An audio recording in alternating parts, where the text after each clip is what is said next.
Buongiorno! Here Emanuele Fiore and here Matt Rodriguez, our new rental agent. It's me. Yeah, it's you. Finally, we have our specialist here. Yes, get ready.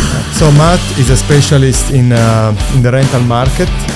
You are working doing rental from almost 10 years, right? Yeah, a little over 9 years now.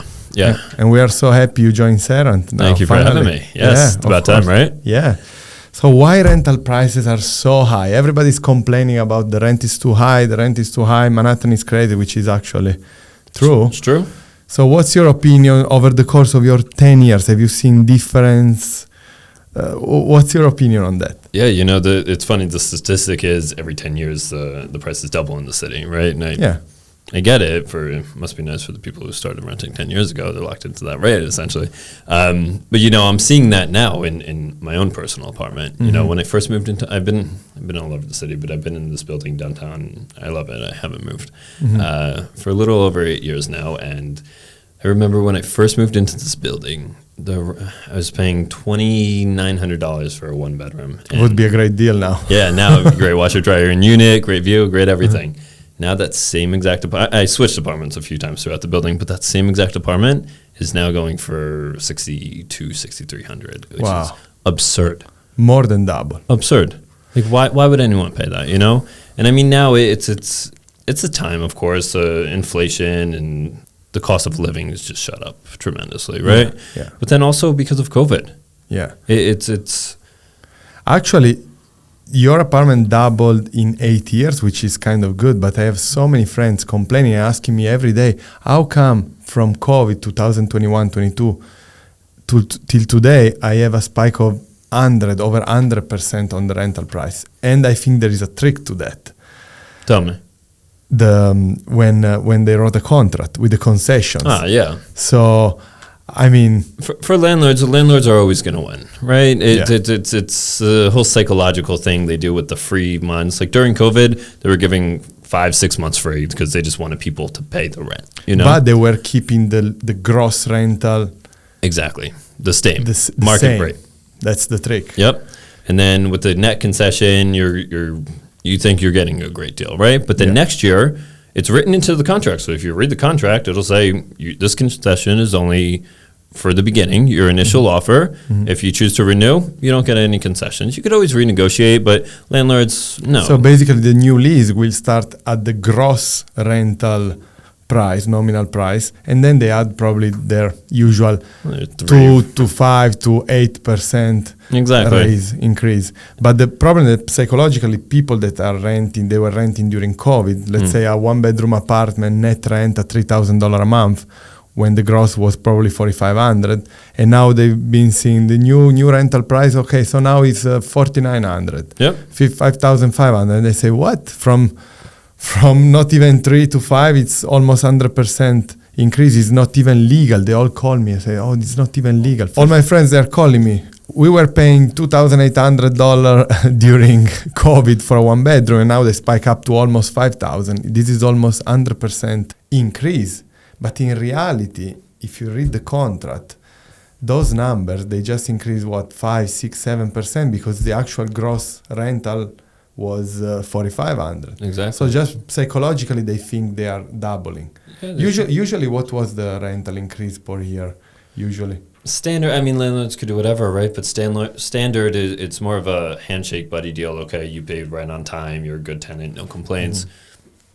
2 to 5% increase. Really not much at the end of the day. So basically, on line with inflation of the average. Exactly. American inflation. Exactly. Yeah. They want to keep people in their building. They don't want to kick everyone out. They have to pay to turn the apartment over, renovate, clean, all that stuff. Mm-hmm. So if you're having a tenant who's going to pay on time every single month, no issues, you want to keep that tenant, But it's hard for the landlords to do that once they see that same exact apartment that this tenant's living in is $3,000-$4,000 a month, and then the same exact apartment, one floor up or down, is going for $1,500 more. It's like, okay, it might make sense for this tenant not to renew, That's the whole mentality.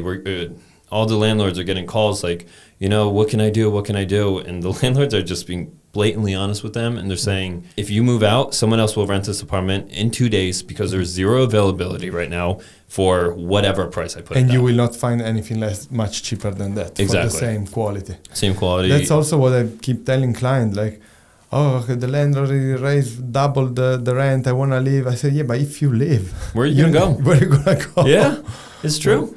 Yeah, we Go reach to out. Harlem if you want to save the money, but you're in the city for a reason, you know? You want to be in the city, I'm sure you work in the area you live, you like the building, the saying's true, you get what you pay for. Yeah.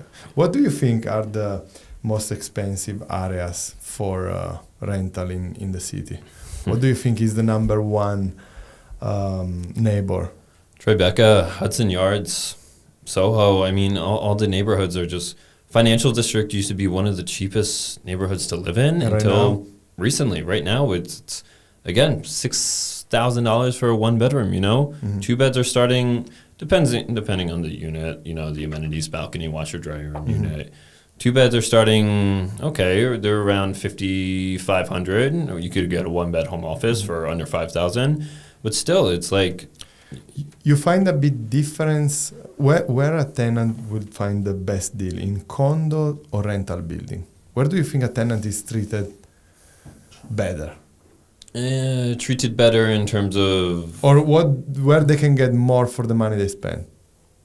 Get more for your money in a rental building. In a rental, because of the amenities. Exactly. Condo buildings have amenities too, but condo buildings are coming from owners, right? Mm-hmm. The owner wants to see a return on their investment. They don't just want to break even. And if they do want to break even, they're going to be charging a lot more than the market value for what their apartment's actually worth. So when you have a rental client, you usually direct him to a rental building right away. Then if he doesn't find what he's looking for, then we explore more options. You explore more options. Or more neighborhoods too. But it's rare people, because if you explain this to a client that, look, you're going to get the best deal in this building and here's why, or in these types of buildings and here's why, they're going to understand that. They're going to agree. And you could even prove it to them. You could take them to a rental building, a full rental building with a leasing office and everything else. Or you could take them to a few condo buildings and you could let them see for themselves. You think the rental also spike? I mean, rental prices obviously are higher for many reasons. Inflation, tax rate. So why do you think the landlord actually kept the gross rental income high and gave concession instead of telling, listen, instead of $4,000 a month, it is $3,500? Few reasons. So they could legally charge back to the standard market rate. And then, I think the most important thing, if I were a landlord, this is why I would do it, is because you go to a bank to refinance or get your property reappraised. Or line of credit. And anything, essentially. If you want to take more money out, you will go to the bank and you will show them, look, I'm renting my apartments. People are paying me $4,000 a month for this apartment. They're not going to show, okay, we cut the rents back $2,000 a month per each apartment. The bank's going to cut the money to give them. Yeah, exactly. It looks bad. So landlords are smart.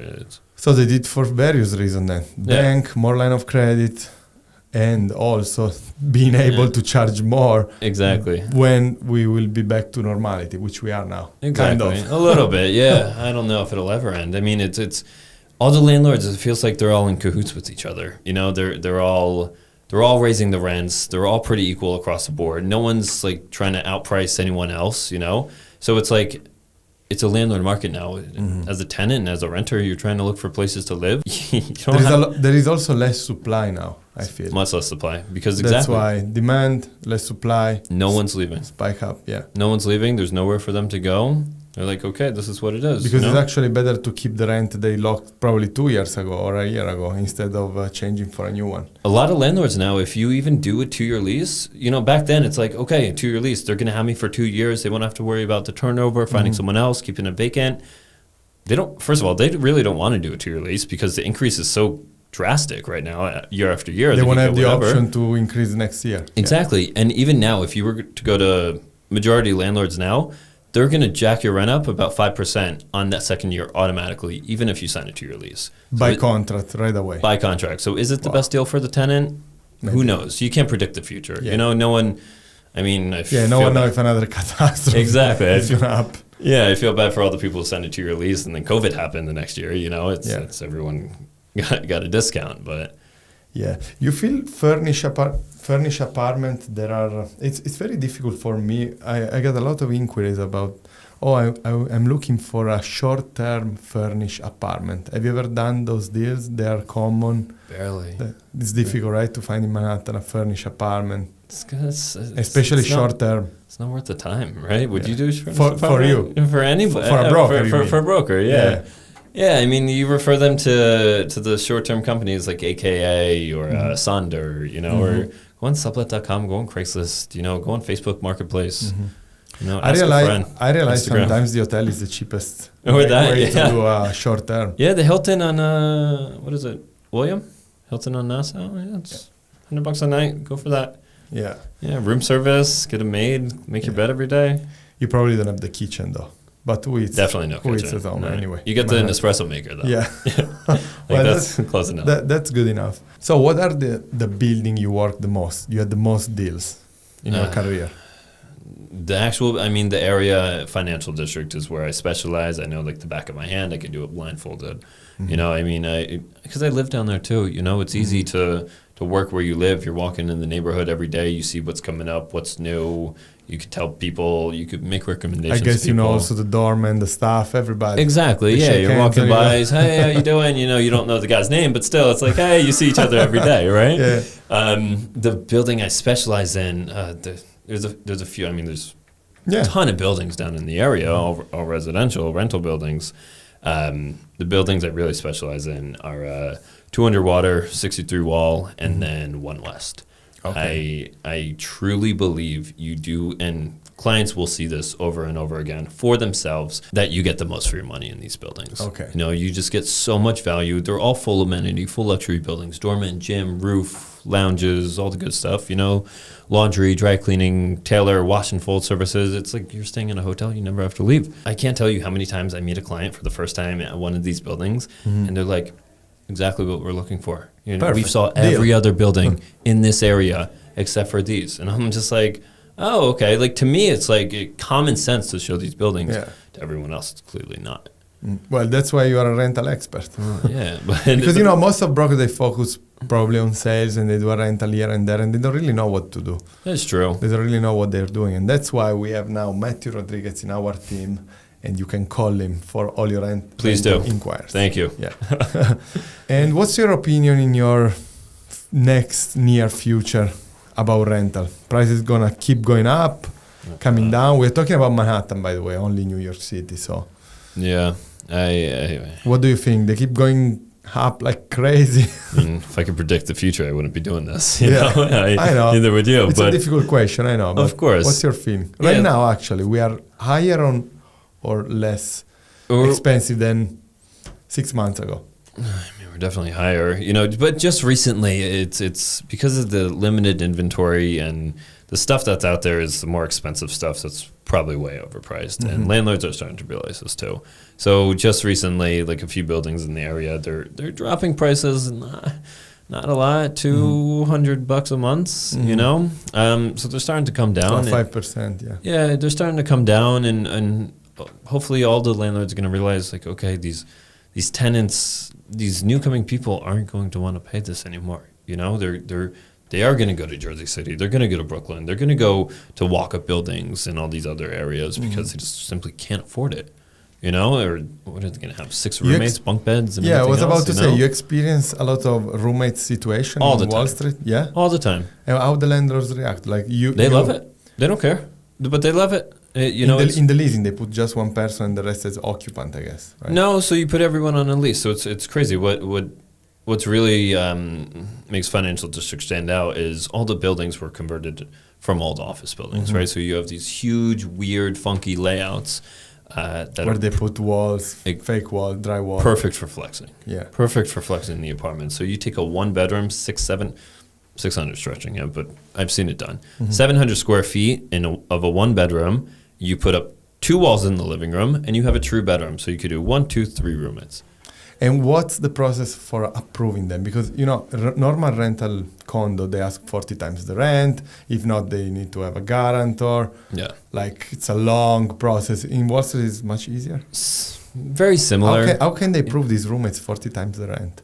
They So prove it based on the room cost or based on the apartment? it's total. So you combine all the tenants' income together. So each person makes X amount. As long as that total combined income 40. makes that 40 times, they'll be approved. If not, institutional guarantor or guarantor. Exactly, yeah. Before it used to be the great days where you could just pay the full year up front. You have everyone coming from overseas for school or internships, and they're like, well, I don't have a job here, but I have a ton of money at home. Can I just pay the year up front? We used to say yes all the time. And now, I realize you can't do that. You can't do it anymore. You know why? I don't know why. Probably some law, Yeah, it doesn't make sense, though. Why wouldn't a landlord want the full year up front? Maybe it's it's a legal thing, yes, but maybe as a tenant, you pay one time, the money probably doesn't even come from you, Yeah. And it's like, okay, I already paid, now this apartment's essentially mine, I can do whatever I want with it, right? So mentally, they're like, oh, if I trash the apartment, I don't care if I don't care if I'm a good or bad They want to tenant. keep them... Yeah, active in the whole process. Yeah. Which makes sense. But still, the landlords are But getting mostly money. probably the legal issue as well. Yeah, I'm sure. We're going to find out about that and let you know. Yes, please hold. Yeah. Okay, thank you, Matthew Rodriguez, for your knowledge in rentals. Thank you for having me, Manuel. Of course. Thank you so much. Ciao. Ciao.